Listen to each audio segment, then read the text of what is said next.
Anda masih menyaksikan Aceh hari ini, Saudara. Berbagai persiapan dilakukan pemerintah provinsi maupun kabupaten kota untuk menyukseskan PON nantinya. Salah satunya Kota Banda Aceh selaku tuan rumah PON Aceh Sumut 2024 juga terus melakukan persiapan agar suksesnya penyelenggaraan PON. Kota Banda Aceh yang menjadi salah satu tuan rumah PON terus berbenah demi suksesnya pelaksanaan Pekan Olahraga Nasional dengan aman dan nyaman. Persiapan meliputi persiapan venue, akomodasi, transportasi, dan persiapan lainnya.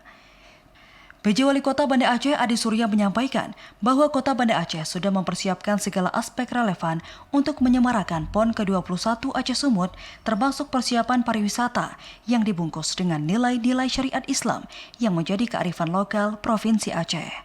Persiapan PON itu terdiri dari beberapa bagian, ada venue, ada peralatan, transportasi, akomodasi, dan lain-lainnya.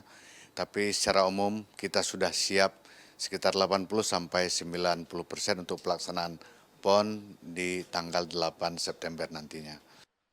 Sementara itu, Ketua Bidang Akomodasi PB PON 21 Aceh Sumut, Akmil Hussein, menyebutkan bahwa pihaknya sudah sangat matang dalam menyiapkan akomodasi bagi para atlet dan ofisial dari seluruh kontingen di Indonesia. Untuk akomodasi PON khususnya di Kota Banda Aceh sudah terpenuhi dan kita sudah sesuai dengan standar yang ditetapkan oleh PB PON untuk atlet dan ofisial beserta dengan perangkat pertandingan.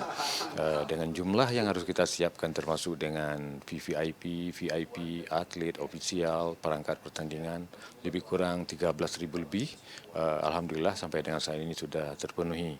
Akmil Hussein juga menambahkan bahwa untuk akomodasi sendiri tidak hanya dari hotel saja, namun juga homestay dan kos-kosan yang dijadikan untuk akomodasi para atlet dan ofisial nantinya.